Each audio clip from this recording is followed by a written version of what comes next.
think I'm on live. I'm just trying to see if I can pull it up on my Chromebook. There we go. So hey, I apologize for last week and not getting this video done last week between PA days, elections, and snow days, which it looks like we are going to have another snow day, possibly Wednesday. They're calling for another 8 to 10 inches of snow and freezing rain starting Tuesday night into Thursday, so we could have a sloppy mess outside. Let's see what happens, but anyway, I again apologize for not being here last week, and just wanted to give a quick update as to what is an apology first and foremost. This Craft Along for the Golden Book has not exactly gone the way I had hoped it to, and I have not been as much help or paid enough attention to what I was doing with the videos. There's just been some insane stuff happening around here for a little bit. We all have life sometimes that just kind of jumps out and attacks us all. Many of you know that I homeschooled my youngest son for a little while. We are raising our grandkids. He went back to school just almost a year ago now, so it's taken some time to get back into a rhythm and a routine again with a lifestyle change like that again, and life changing that big. And now we are in a position that we are going to be giving up our family room in my craft space, and we're going to be redoing our living room to help out a family member who has lost their housing. The housing that he was in has sold, and due to the insane rental markets that we have right now, he's going to be moving back in with us, going back to school, and be with us for a couple of years. So we are remodeling and fixing up the living room, so we have room to put everything that's in our now rec room and craft space upstairs, so everything is in chaos and turmoil all over the place. My craft supplies are just end to end. So I'm going to kind of go through. I'm missing some pieces for my book. I can't change the binding on my big one because I can't find it. I can't bind the girl one that I started 2 weeks ago, because I can't find my binding coils, and I'm not exactly sure where my binding machine is at the moment. So anyway, I'm just going to go through the pages that I have done that I left it last time. I believe that I had pulled some pages that I was going to sew some lace and stuff onto, so I do have that part done. So I think what I'm going to do today is just, again, apologize for how chaotic this has been. This is not quite a normal thing for me to be this chaotic. If I had have known that February was going to kind of go the way it went, I would have put this off until April. So look for something else to come out in April. Hey, Lisa. Look for something else to come out in April probably from me, and I'm not sure yet what I'm going to tackle, but we'll figure something out. So some of these pages I think are punched. Well, no, most of them are punched, I think. Let's see where we're at. Some of them are punched, some of them, I think they might actually be punched, but again, I can't find my binding coils, so we're not going to worry about binding today.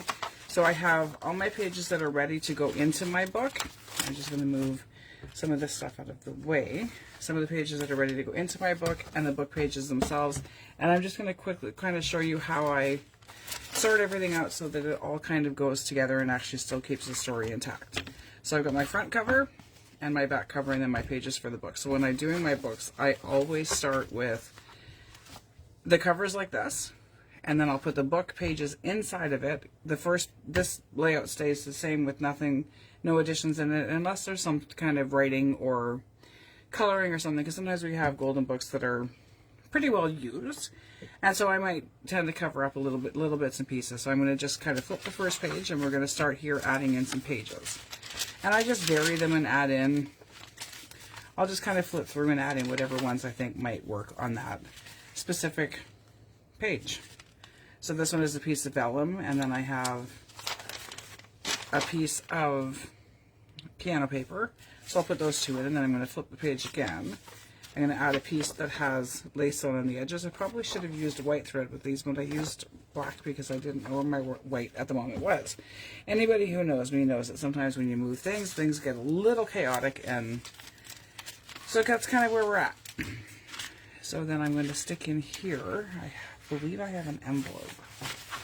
No, I don't have an envelope, but I do have some wrapping paper page. So I'm going to stick that wrapping paper in here, and I will punch this and add it probably as a pocket. And then, so usually 2 pages between the book pages, so my story stays intact. So So I'm just going to keep going and keep adding pages to it. This is graph paper that looks like the ultrasound or heart monitor, stress monitor paper.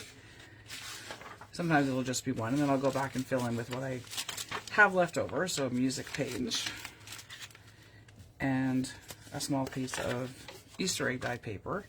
That may be what I will do in April, is go through my Easter egg dies, because I'm going to need some paper, and hopefully by then we will be able to get outside and have some outside time that I can actually dye and coffee dye and Easter egg dye a ton of paper, because I am just about out, and I'm finding with my coffee stain paper that I am now going page by page because I don't have enough left for a book. So I'm adding coffee dye paper to my big list of things to do. So hopefully I'll be able to get outside in April and show you guys how I use the Easter egg dye. So as Easter is coming in North America, if you can get the little pellets to dye the Easter eggs, pick up a couple packages of them. They're really cheap, and the colors make really, really, really nice dyed paper. So I have a book page here that's got some lace trim on it. I think I have lace on 6 or 8 pages.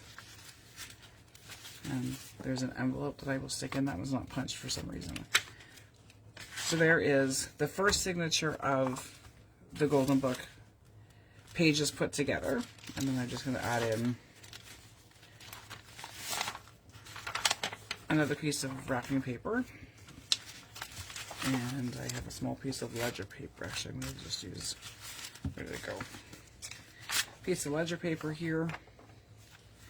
Going to do my book page again, and then I'll add in another piece. This is tracing paper that I have sewn some trim onto, so I'm going to stick that one in there, and then I will stick in, this is just a really cute little page.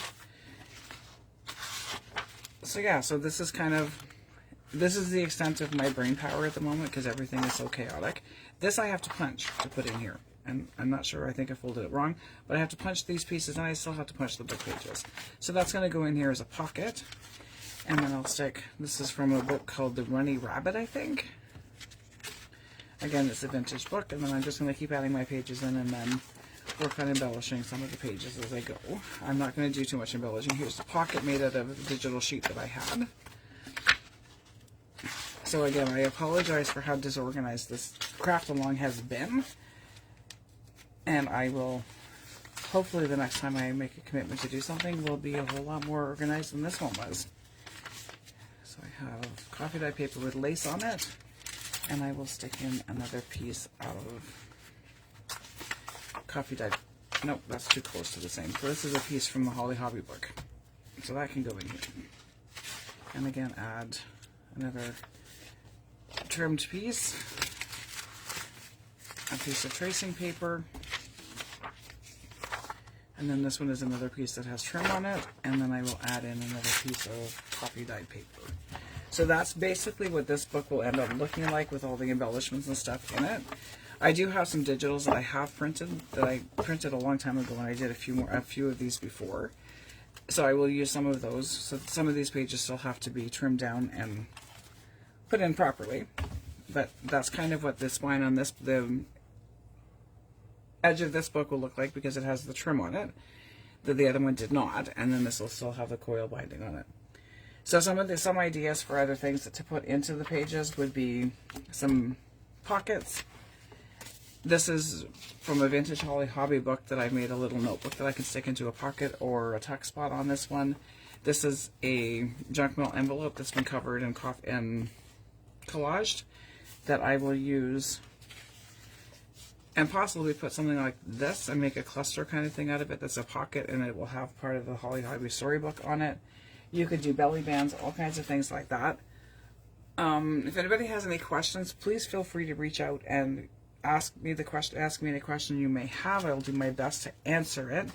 I'm still here and I'm still around, but due to having to have my house ready to go for around the 20th of March is when our family member will be moving back in, I have a ton of stuff that we have to get done between now and then. So we have started to do some of the move already, but it's a little kind of chaotic, and going from the basement all the way up to the other end of the house on the top floor. And let's face it, I'm not 20 anymore, so running up and down the stairs is not exactly my idea of a fun thing to be doing. But I will still be around, so if anybody has any questions about the Golden Book, please drop me a line. Let me know. Message me, ask in the group. And again, I'd love to see what you guys are doing with yours. And again, hopefully in April, once things start to settle back down again and we get back into a new routine again, that I can come back and maybe finish off these books for sure and see what else we can get into and go from there. So everybody have a great day. And again, I'd love to see what you guys are working on. Have a great day. Bye.